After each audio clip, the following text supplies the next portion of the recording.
Natalie walked in on me changing. Now she want to sleep with me. Adrian Foster stood in front of the industrial-style apartment building, double-checking the address on his phone. The morning sun cast long shadows across the brick facade as he adjusted the strap of his laptop bag. After 3 years of working remotely from his small hometown apartment, he'd finally made the leap to move to the city. The software development job at Horizon Tech was a dream opportunity, but finding affordable housing had been a nightmare until this listing appeared. The building's security door buzzed open, and Adrian dragged his suitcase toward the elevator. Apartment 7B awaited on the 7th floor, a fully furnished two-bedroom with a roommate he'd only spoken to through messages. The property manager had handled everything, assuring him that his new roommate was a responsible young professional who kept to herself. When the elevator doors opened, Adrian found himself face to face with a woman carrying a collection of framed artwork. She had warm brown eyes and dark hair pulled into a messy bun, with paint-stained fingers gripping the frames. "Oh, you must be Adrian," she said, shifting the frames to extend her hand. "I'm Natalie. I was just heading out to the gallery, but I wanted to make sure I was here to welcome you." Adrian shook her hand, noticing how her smile didn't quite reach her eyes. "Nice to meet you finally. Need help with those?" "I've got it, thanks. Your key's on the kitchen counter and I left some welcome info on the fridge. Make yourself at home, I'll be back this evening." With that, she slipped past him into the elevator, leaving behind a trace of lavender perfume and an air of mystery. The apartment exceeded Adrian's expectations. Floor-to-ceiling windows offered a stunning city view, and the open-concept living space felt both modern and comfortable. His bedroom was smaller than his old one but featured built-in shelving and a desk perfect for his gaming setup. After unpacking and a quick shower, Adrian decided to explore the neighborhood. He found a cozy coffee shop, a well-stocked grocery store, and a park within walking distance. By evening, he felt more at home than he'd expected. The sound of keys in the door announced Natalie's return. She'd changed into yoga pants and an oversized sweater, her hair now falling in waves around her shoulders. "Settling in okay?" she asked, setting down a bag of takeout. "Yeah, thanks, the place is great." "I got extra pad thai if you're hungry," she offered, pulling containers from the bag. "Thought we could get to know each other a bit." Over dinner, Adrian learned that Natalie worked as an art curator for a contemporary gallery downtown. She spoke passionately about upcoming exhibitions but deflected personal questions with practiced ease. When he mentioned his hometown, she smiled politely and steered the conversation toward his new job. The next few days fell into an easy rhythm. They rarely crossed paths in the mornings, with Natalie leaving early for the gallery and Adrian working from home until his office setup was ready. He noticed small things about her, how she always wore socks around the apartment, the way she hummed while making tea, her habit of staying up late reading by the window. Then came the morning that changed everything. Adrian had just finished his shower when he realized he'd forgotten to bring clothes to the bathroom. Usually, Natalie was gone by this time, so he wrapped a towel around his waist and headed to his bedroom. The moment he opened the bathroom door, Natalie emerged from her room, dressed for work but looking flustered. "Gallery emergency," she muttered, then froze upon seeing him. Time seemed to stop as their eyes met. Water droplets traced down Adrian's chest, and he noticed a slight flush creeping up Natalie's neck. The air between them crackled with unexpected tension. I'm running late," she stammered, breaking the silence. But she didn't move immediately, her gaze lingering for a heartbeat too long before she hurried past him. The front door closed with a soft click, leaving Adrian standing there, his heart racing. Something had shifted in that brief moment, something neither of them had anticipated. As he dressed for the day, he couldn't shake the image of her expression, a mixture of surprise and something else he couldn't quite name. That evening, Natalie came home later than usual. She moved through the apartment like a ghost, making tea in silence before retreating to her room. Adrian sat at his desk, trying to focus on code but finding his thoughts drifting to their morning encounter. He could hear her moving around in her room, packing softly. Just before midnight, Adrian heard her door open. Through his own closed door, he listened as she paused in the hallway, hesitating. After a long moment, her footsteps retreated to the living room, where the sound of pages turning suggested another late-night reading session. Adrian lay in bed, staring at the ceiling, knowing that something fundamental had changed between them. The comfortable distance they'd maintained was evaporating, replaced by an awareness that neither of them had bargained for. As he drifted off to sleep, he wondered what secrets lay behind Natalie's careful composure, and why the sight of him had caused such a visible crack in her usually unshakable facade. The next few days in apartment 7B felt like walking on eggshells. Adrian noticed how Natalie had adjusted her schedule, leaving the apartment earlier and returning later than usual. When their paths did cross, the easy companionship they'd started to build was replaced by a charged awareness that made even simple interactions feel loaded with meaning. One morning, Adrian was making coffee when Natalie emerged from her room, dressed in a black pencil skirt and cream blouse. She hesitated when she saw him, then squared her shoulders and walked to the kitchen. "There's enough for two," Adrian offered, holding up the coffee pot. "Thanks," she murmured, reaching for a mug. Their fingers brushed as he handed her the pot, and she nearly dropped it. Coffee splashed onto the counter, and they both reached for paper towels simultaneously. "I've got it," Adrian said softly, noticing how she pulled back as if burned by his proximity. "Sorry, I'm just distracted. Big exhibition opening tonight." Natalie tucked a strand of hair behind her ear, a gesture Adrian had come to recognize as a sign of nervousness. "Actually, I was wondering if you'd like to come. It's a preview event, very exclusive. As my roommate, you could be my plus one."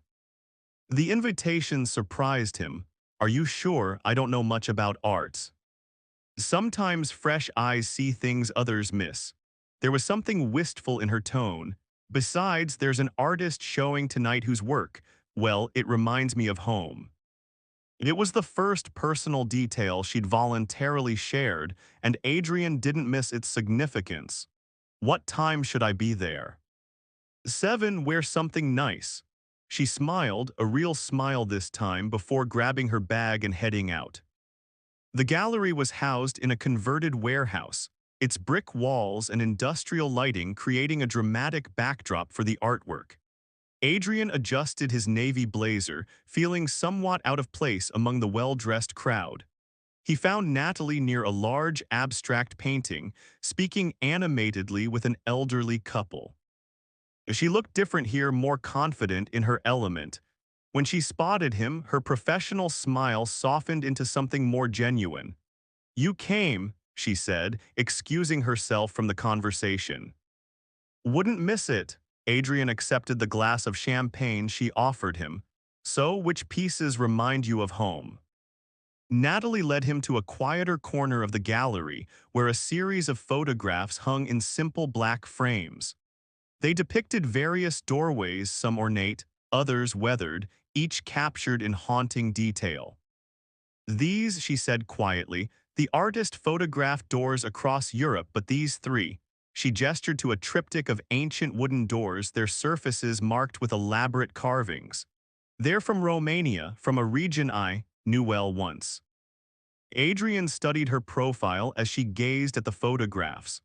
There was a tension in her shoulders, a heaviness in her expression that seemed at odds with the successful art curator she presented to the world. "You never talk about where you're from," he observed carefully. "Some doors are better left closed." She turned to face him, and for a moment her carefully maintained composure cracked. "Adrian, about the other morning." "Ms. Rivers," a sharp voice interrupted them. A tall man in an expensive suit approached, his smile not reaching his eyes. "The Hendersons are asking about the price point on the Lawson piece." Natalie's professional mask slipped back into place. Of course, Mr. Richardson. Adrian, excuse me for a moment. But that moment stretched into the rest of the evening. Adrian watched as Natalie moved through the crowd, handling sales and smoothing egos with practiced ease. Yet occasionally he caught her glancing his way, her expression unreadable. Later that night, Adrian couldn't sleep. He went to the kitchen for water and found Natalie sitting by the window, still in her event dress, staring at the city lights. "A successful night?" he asked, keeping his voice low in the midnight quiet. "Very, we sold most of the major pieces." She didn't turn to look at him. "Thank you for coming, it was important to me." Adrian leaned against the wall, studying her silhouette. "Those doors in the photographs, they weren't just familiar to you, were they? They meant something." Natalie was silent for so long he thought she wouldn't answer. "The middle one," she finally said, "was the entrance to my grandmother's house. I haven't seen it in 5 years." "Well, why not?" She stood abruptly, smoothing her dress. "Because sometimes the past should stay in the past. Good night, Adrian." As she passed him in the narrow hallway, their shoulders brushed. Natalie paused, her breath catching. For a moment, Adrian thought she might say more, might finally let down the walls she so carefully maintained. Instead, she hurried to her room, the soft click of her door echoing in the quiet apartment. Adrian stood in the hallway, realizing that the tension between them wasn't just about that awkward morning encounter. There was something deeper here, something that had to do with carved doors in Romania, with the way Natalie Rivers seemed to be running from her own shadow, and with the undeniable pull that drew them into each other's orbit despite her best efforts to maintain distance. As he finally headed to bed, Adrian noticed something on the floor near Natalie's door, a small worn photograph that must have fallen from her purse. In the dim light, he could make out a young girl standing in front of an intricately carved wooden door, her smile bright and unguarded. He slipped the photo under her door, but the image stayed with him, Natalie before whatever shadows had taught her to build such careful walls around her heart. The storm arrived without warning on a Thursday evening. Adrian was working late on a coding project when the first rumble of thunder shook the windows. Rain lashed against the glass in sheets, and the city lights flickered ominously. Natalie had been avoiding the apartment during evenings since the gallery opening, but tonight she'd come straight home, citing a migraine. Adrian heard her moving around in her room, probably organizing her extensive collection of art books, a habit he'd noticed she fell into when stressed. The lights flickered again, then plunged the apartment into darkness. Thunder crashed overhead, and Adrian heard a soft gasp from Natalie's room. "You okay in there?" he called out. "Fine," came her clipped response, but there was an edge to her voice that made him doubt her. Lightning illuminated the apartment in stark flashes, and Adrian made his way to the kitchen, using his phone's flashlight to locate candles. As he lit them, Natalie emerged from her room, wrapped in an oversized cardigan. In the candlelight, she looked younger, more vulnerable. "The whole block's out," she said, peering through the window at the darkened cityscape. "Maybe the whole downtown." "At least we have candles." Adrian arranged them safely around the living room, "and I think there's some wine left from last week." Natalie hesitated, then nodded. "Wine sounds good." They settled on opposite ends of the couch, the storm raging outside while candlelight cast dancing shadows on the walls. After her second glass of wine, Natalie's rigid posture began to soften. "You found the photograph, didn't you?" she asked suddenly. "The one I dropped after the gallery opening." Adrian nodded. "You looked happy in it." "I was." She traced the rim of her wine glass. "That was taken the summer before everything changed, before my grandmother died and the truth about our family came out." Thunder rumbled and Natalie pulled her cardigan tighter. "My grandmother was the keeper of certain traditions, old ways that many in our village still followed. My parents had moved us to Bucharest when I was young, wanting a modern life, but every summer I went back to her." "What kind of traditions?" Adrian asked softly, afraid that speaking too loudly might cause her to retreat back behind her walls. Healing practices, reading fortunes, things that seemed magical to a child but dangerous to others. Natalie's voice grew distant. When she died, people started asking questions about her death, about our family's history. There were accusations, investigations. My parents sent me to study in London, trying to protect me from the scandal. I never went back. Lightning flashed, illuminating tears in her eyes. I changed my name, built a new life. The art world values mystery. No one asks too many questions about your past if you're good at what you do. But sometimes, she glanced at Adrian, sometimes someone looks at you in a way that makes you want to stop running. The confession hung in the air between them. Adrian moved closer slowly, like approaching a startled deer. Is that why you've been avoiding me? Because I make you want to stop running? Partly, Natalie set down her wine glass, but also because when you look at me, I feel like you're seeing past all the walls I've built, and that terrifies me. Why? Because the last time I let someone see the real me, it ended with me leaving everything behind. Her voice cracked. And because when you walked out of that bathroom that morning, looking at me like I was something precious instead of something to fear, it made me want things I've spent years convincing myself I couldn't have. Adrian reached out, gently brushing away a tear from her cheek. I'm not afraid of who you are, Natalie, or who you were. She leaned into his touch, eyes closing. You should be. There are things about my family, about our history. Tell me, he whispered. And in the darkness, with the storm howling outside and candlelight flickering across their faces, Natalie began to speak. She told him about summers spent learning her grandmother's healing arts, about the book of remedies hidden beneath floorboards, about the night her grandmother died and the whispers that followed.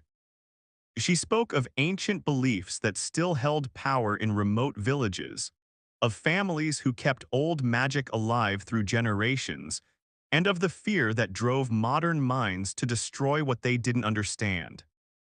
As she talked, the distance between them gradually disappeared. Adrian found himself holding her hand, then drawing her closer as her stories grew more painful. When she finally fell silent, her head was resting against his shoulder. Your grandmother's practices, do you still? He left the question unfinished. Natalie's laugh was soft and sad. Sometimes when I'm alone, I find myself making her tea blends or whispering her old prayers. It's in my blood, I suppose, but I've learned to hide it to pass as normal. You don't have to hide with me. Adrian's words were quiet but firm. Whatever your past holds, whatever traditions you carry, they're part of who you are, and who you are is, he paused, choosing his words carefully, extraordinary. Natalie lifted her head to look at him, their faces close in the candlelight. The walls in her eyes had crumbled, leaving something raw and honest in their place. Adrian. The power chose that moment to return, lights blazing to life and breaking the intimate atmosphere. They both blinked in the sudden brightness, but neither moved away. Stay, Adrian said softly. Don't run from this, from us. Natalie touched his face with trembling fingers. I don't think I could run from you anymore if I tried. As the storm began to fade outside, they remained on the couch, talking until dawn painted the sky in shades of hope. Something had broken open between them, a truth more powerful than fear, a connection stronger than the past's shadowy hold. And in the gentle light of morning, Natalie's smile finally reached her eyes, bright and unguarded as the girl in the photograph. The weeks following the blackout transformed apartment 7B into a different world. Gone was the careful dance of avoidance, replaced by shared morning coffees and lingering conversations. Adrian found himself working from the living room more often, while Natalie brought her curatorial work home, spreading photographs and artist statements across the dining table. One evening, as Adrian was making dinner, he noticed Natalie mixing herbs in a small ceramic bowl, her movements precise and practiced. Grandmother's recipe, he asked, stirring the pasta sauce. She smiled, no longer hiding her traditions. For clarity and peace, The gallery's hosting a controversial exhibition next week and I could use both. She hesitated, then added, would you like to try it? It's just tea despite what the village gossips claimed. Adrian sat with her as she prepared the tea, watching her hands move with graceful certainty. The brew smelled of lavender and something deeper, earthier. As they sipped, Natalie told him stories of her grandmother's kitchen, of remedies passed down through generations, of the way magic and mundane life had blended seamlessly in her childhood. I wish I could have met her, Adrian said, watching Natalie's face soften with memories. She would have liked you, she always said the truest hearts see clearest. Natalie set down her cup, meeting his eyes. Adrian, these past weeks, I've never felt so much like myself with anyone. He reached across the table, taking her hand. Maybe because you finally have someone to share all of yourself with. Their first kiss tasted of herbs and truth, gentle as morning light and deep as ancient wisdom. When they parted, Natalie's eyes were bright with unshed tears.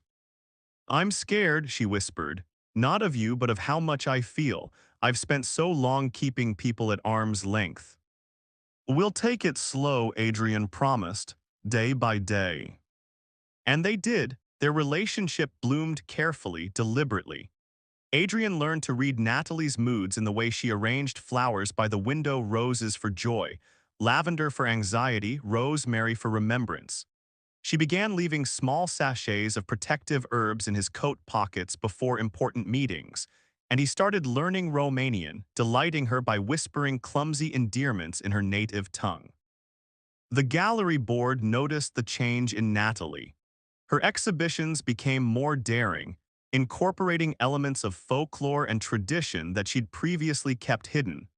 When she curated a show featuring Romanian artists exploring their cultural heritage, it drew international attention.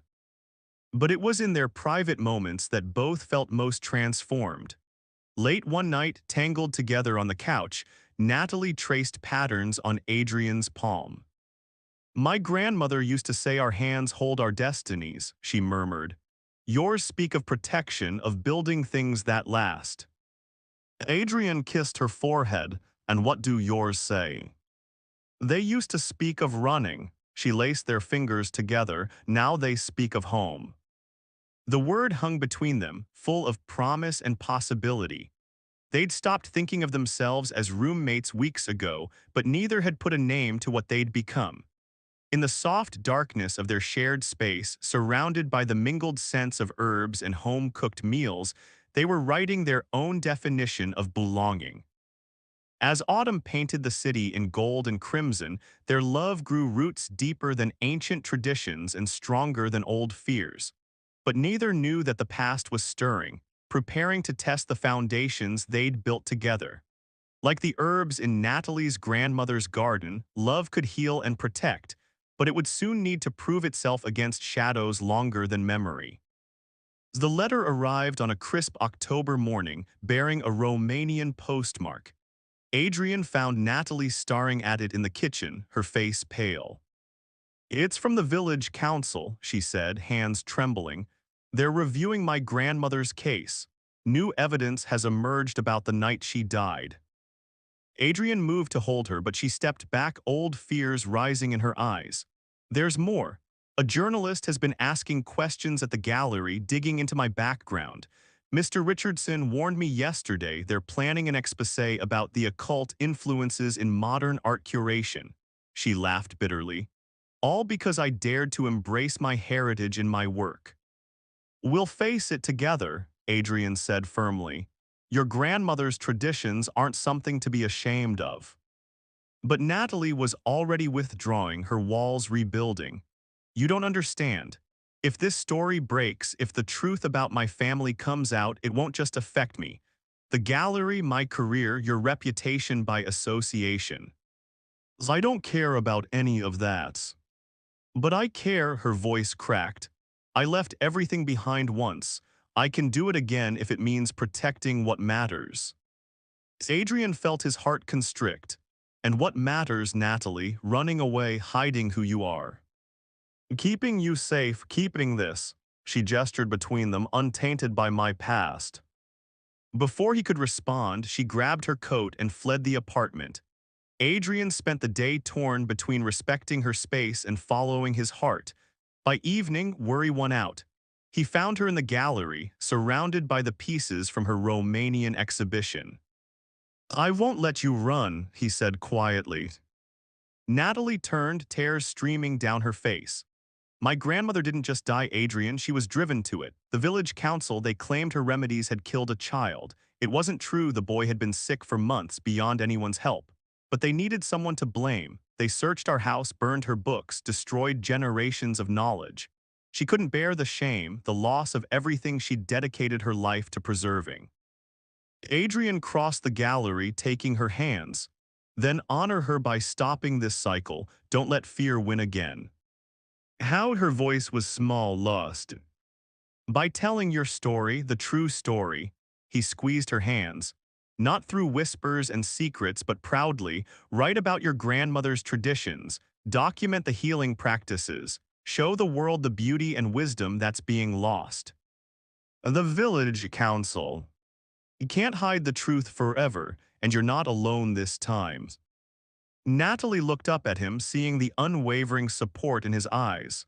Slowly, she nodded. The next months were a whirlwind. Natalie wrote a passionate defense of her grandmother's practices, documenting the botanical knowledge and cultural significance of traditional Romanian healing arts. When the journalist's story broke, she met it head-on with scholarly articles and a photography series celebrating her heritage. The village council, faced with international attention, finally acknowledged the prejudice that had driven their actions. Through it all, apartment 7B remained their sanctuary. Adrian held Natalie through nights of doubt, celebrated her victories, and learned to see the world through eyes that recognized magic in the everyday. Their love deepened, strengthened by the storms they weathered together.